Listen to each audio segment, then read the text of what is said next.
met Misc Rewind, the Bridge Cafe, on the trail of New York's oldest surviving bar. Welcome back.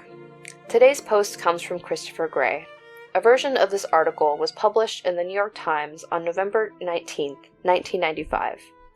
The written version of this post includes some historical images and fun links. If you'd like to take a look, it is linked in the show notes. As before, next time I'll be digging into some of the research behind this column.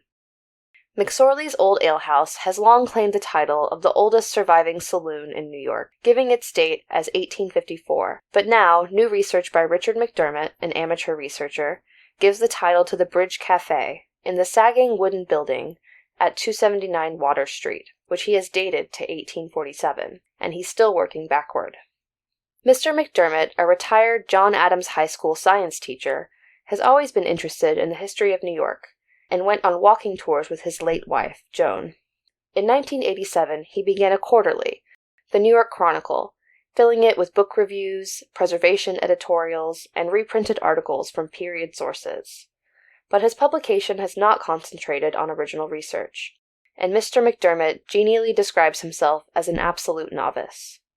Once he spotted a reference in The Gangs of New York, a 1927 book by Herbert Asbury about the hole in the wall, a vicious dive at Water and Dover Streets, run by one-armed Charlie Monell, and he wondered if that could be the same wooden building now occupied by the Bridge Cafe, at the southeast corner of that intersection.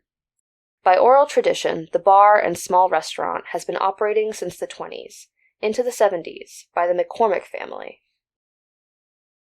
Mr. McDermott could never track down Monell, but in Frank Moss's The American Metropolis, 1897, he did run across a reference to a famous brothel at 279 Water Street, filled with river pirates and Water Street hags, run by a Tom Norton.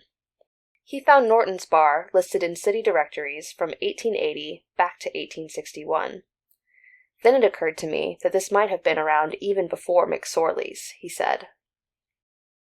So he first constructed a chain of title back to the early 19th century, and checked those names in city directories. That added only one listing, Maurice Highland, who owned and ran the place from 1888 to 1890. In 1888, Highland extended the old 2.5-story wooden building with a peaked roof into the present flat-topped 3-story structure, with new wooden facades designed by Kurtzer and Roll. This still left many gaps in the research, so Mr. McDermott checked each year of the tax assessment records.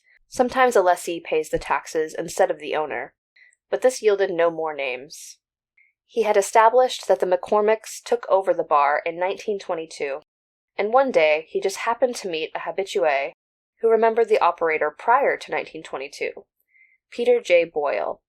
Mr. McDermott documented Boyle's bar at 279 Water Street back to 1910. Even in Prohibition years, the place was described in city directories as a saloon. Mr. McDermott knew he was getting close, but the usual sources were running thin. At the New York Public Library, a librarian told him about business directories, with listings by classification, and he was able to work back to 1847, when Henry Williams operated a porterhouse in the building. At first he was told the business directories ended in 1860, but he discovered a later run, giving him enough names to fill in the period of 1847 to the present, except for 1892 to 1909. With dread, Mr. McDermott contemplated trying to catch an odd saloon operator by just reading through the regular alphabetical city directories in that period. They are 1,000 to 2,000 pages long, with tiny print. He discovered that Fanelli's, on Prince Street in Soho, had its 19th century saloon licenses on its walls. He checked at the municipal archives to see if they still had such records in their files, but was told they did not. But later, John Petracki, curator of the Police Museum at 235 East 20th Street, said that he had seen such licenses at the archives when he had worked there. At the archives, Leonora Gidland, deputy director, agreed to try again. We were lucky, she said, when she later produced, from an unprocessed collection, an elaborately printed license, quote, to sell strong and spirituous liquors, wines, ale, and beer, in quantities less than 5 gallons at a time. It was issued to Jeremiah J. Cronin and John C. Murphy, and dated September 12, 1895.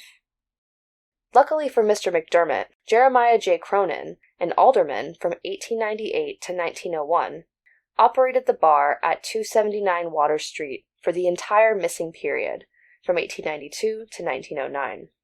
It was at that point that Mr. McDermott, to his satisfaction, unseated McSorley's as the oldest drinking establishment in New York.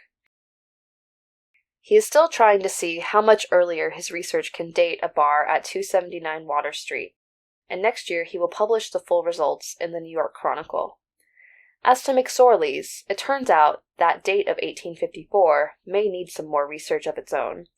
John McSorley first appeared in city directories in 1862, and the building his bar occupies was built no earlier than 1858. Then, too, the census taker who visited the Irish-born McSorley in 1900 recorded the year the founder of the pub at 15 East 7th Street first arrived in the United States, 1855. Thank you for listening. Again, a link to the written version of this post is included in the show notes. Metropolitan Miscellanies is a reader-supported publication. To receive new posts and support my work, consider becoming a free or paid subscriber. The music you hear at the beginning and end of this episode is Schubert's Arpeggione Sonata, performed by Hans Goldstein and Clinton Adams, provided by an EFF open audio license. Thank you to Jeff Kowalski for his assistance with audio editing.